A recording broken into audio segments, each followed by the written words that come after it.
Gen Zs में इतना गुस्सा क्यों है? क्या कभी समझने की कोशिश की है?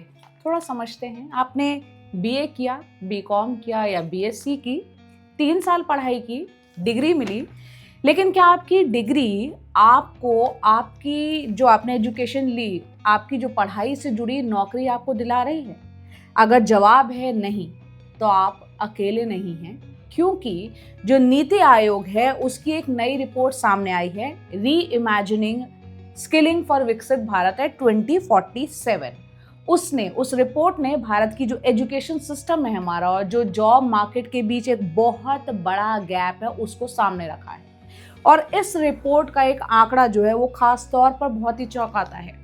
सिर्फ 8.25% यानी कि 8.25% ग्रेजुएट्स ही ऐसी नौकरियों में हैं जो कि उनकी क्वालिफिकेशन के मुताबिक उनको नौकरी मिली हुई है, उससे अलाइंड है।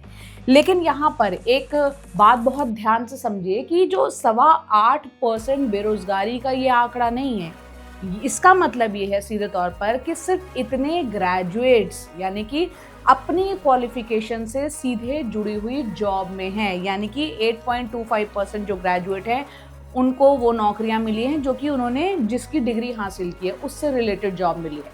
तो बाकी ग्रेजुएट्स, सवाल ये है, वो नौकरी कर रहे हैं लेकिन क्या अपनी पढ़ाई से उनको अलग काम करना पड़ रहा है? ये है असली मुद्दा, असली सवाल। भारत में आपको बता दूं कि 3.4 करोड़ स्टूडेंट्स जो है वो अंडर ग्रेजुएट प्रोग्राम में इस वक्त एनरोल्ड है। इनमें से करीब करीब 1.13 करोड़ जो है वो बीए कर रहे हैं, और बाकी स्ट्रीम्स को भी अगर ऐड कर दिए, बीए, बीएससी, बीकॉम, तो कुल मिलाकर कह सकते हैं कि 2 करोड़ से ज़्यादा स्टूडेंट्स हैं।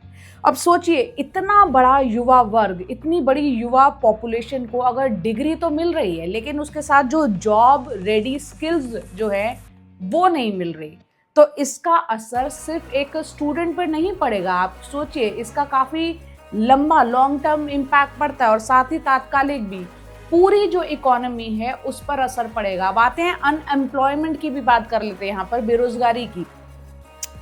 नीति आयोग की जो रिपोर्ट आई है ये, उसमें जो आंकड़े आए हैं उसके मुताबिक ग्रेजुएट्स में अनएम्प्लॉयमेंट रेट करीब करीब 13% है, और जो ग्रेजुएट जो महिलाओं ने ग्रेजुएशन किया उसमें ये आंकड़ा और भी ज़्यादा है, वो है 20.4 यानी 20.4%। जबकि जो ओवरऑल नेशनल अनएम्प्लॉयमेंट जो है, राष्ट्रीय स्तर पर बेरोजगारी का आंकड़ा, उस रेट की बात करें तो करीब 3.2% है।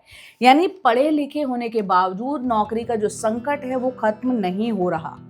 लेकिन यहाँ भी एक बात समझना बहुत ज़रूरी है, 8.25% और जो 13% का ये आंकड़ा जिसका भी मैंने जिक्र किया, वो एक ही बात नहीं है। 8.25% ये बताता है कि कितने ग्रेजुएट्स हैं, क्वालिफिकेशन अलाइंड जॉब्स उनको मिली हुई है, जबकि जो 13% का जो आंकड़ा है यानी कि ग्रेजुएट्स जो 13% है उनके बीच अनएम्प्लॉयमेंट को ये वो आंकड़ा दर्शाता है।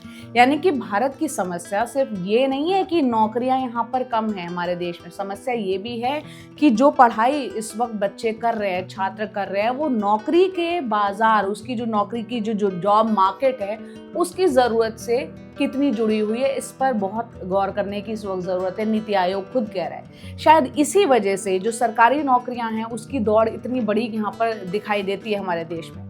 नीति आयोग की जो रिपोर्ट में साफ तौर पर दिया गया है एक आंकड़ा, उसको भी देखिए, क्योंकि 1.86 करोड़ एप्लीकेशन और सिर्फ 55,000 गवर्नमेंट पोस्ट के लिए इतनी एप्लीकेशन आई है। यानी कि करोड़ों जो युवा है, कुछ हजार सरकारी नौकरियों के लिए वो आपस में प्रतियोगिता कर रहे हैं, compete कर रहे हैं, लेकिन हर युवा को सरकारी नौकरी मिलना तो संभव नहीं है। अब सवाल यहाँ पर ये उठता है, क्या हमारी जो एजुकेशन सिस्टम है, शिक्षा व्यवस्था है, युवाओं को सिर्फ डिग्री और कॉम्पिटिटिव एग्जाम के लिए, उन्हीं चीज़ों के लिए तैयार कर रही है जो हमारा ये शिक्षा का जो पैटर्न है, व्यवस्था है, या फिर उन्हें उस जॉब मार्केट के लिए भी तैयार कर रही है जो कि टेक्नोलॉजी, एआई और इस तरह की जो जॉब्स हैं तेज़ी से वो बदल रही हैं उसके लिए भी प्रिपेयर कर रही है? यही वजह है कि नीति आयोग का जो जोर है, जो रिपोर्ट ताज़ा आई है, उसका जोर सिर्फ ज़्यादा डिग्रीज पर नहीं है। उस रिपोर्ट में एक तरीके से साफ जो है वो संदेश दिया गया है कि डिग्री के साथ स्किल भी चाहिए और स्किल के साथ प्रैक्टिकल एक्सपीरियंस भी चाहिए।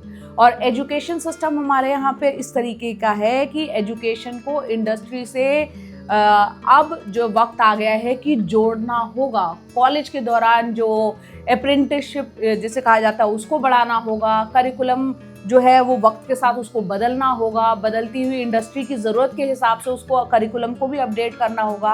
और युवाओं को जो है सिर्फ परीक्षा पास करने के लिए नहीं बल्कि काम करने के लिए जॉब मार्केट के हिसाब से अपने को अपडेट, अपने स्किल्स को डेवलप करते हुए काम करने के लिए तैयार करना होगा। सिर्फ डिग्री लेने से काम नहीं चलेगा। इस तरीके की शिक्षा व्यवस्था में सुधार ज़रूरत है। भारत की सबसे बड़ी ताकत आप जानते हैं हमारी युवा आबादी है, लेकिन सिर्फ युवा होना काफ़ी नहीं है। युवा पढ़ा लिखा भी हो, स्किल्ड भी हो और एम्प्लॉयबल भी हो, यानी उसके पास रोजगार भी हो, तभी डेमोग्राफिक डिविडेंड वो असली ताकत हमारी बनेगा। क्योंकि सवाल ये नहीं है कि भारत में कितने ग्रेजुएट्स निकल रहे हैं हर साल, हम ये आंकड़ा लेके बैठ जाए। ग्रेजुएट्स निकल रहे हैं वो तो ठीक है, लेकिन सवाल ये है कि उन ग्रेजुएट्स में से कितने ऐसे हैं, ऐसी नौकरी के लिए तैयार हैं जिसकी आज के जॉब मार्केट को वाकई में ज़रूरत है कि आपने यहाँ पर कोर्स कंप्लीट किया और सीधा आपको जॉब मिल जाए।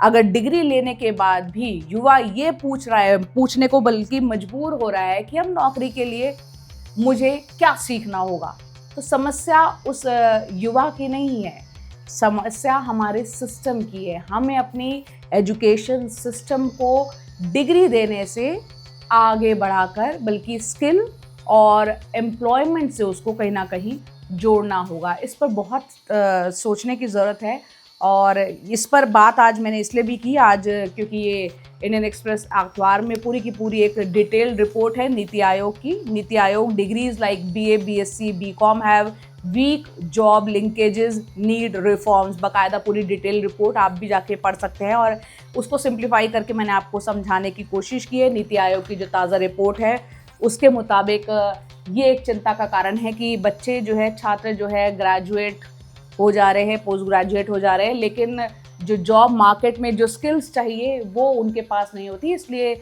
अनएम्प्लॉयमेंट कहीं ना कहीं वो भी उससे फिर जुड़ता हुआ चला जाता है मामला। बहरहाल ये आज की रिपोर्ट आपको कैसी लगी और आपके आसपास आप जो युवा आपके घरों में या आपके आसपास दोस्त परिवारों में हैं और उनको किस तरह की समस्या फेस करनी पड़ रही है, ग्रेजुएशन पोस्ट ग्रेजुएशन के बावजूद नौकरी मिल पा रही है नहीं मिल पा रही है, क्या है उनकी समस्या। और जेन ज़ी में कहीं ना कहीं इसको लेकर शायद गुस्सा है क्योंकि वो जो चाहते हैं वैसी जॉब उनको मिल नहीं पाती क्योंकि उस तरीके की यहाँ पर शिक्षा व्यवस्था नहीं है।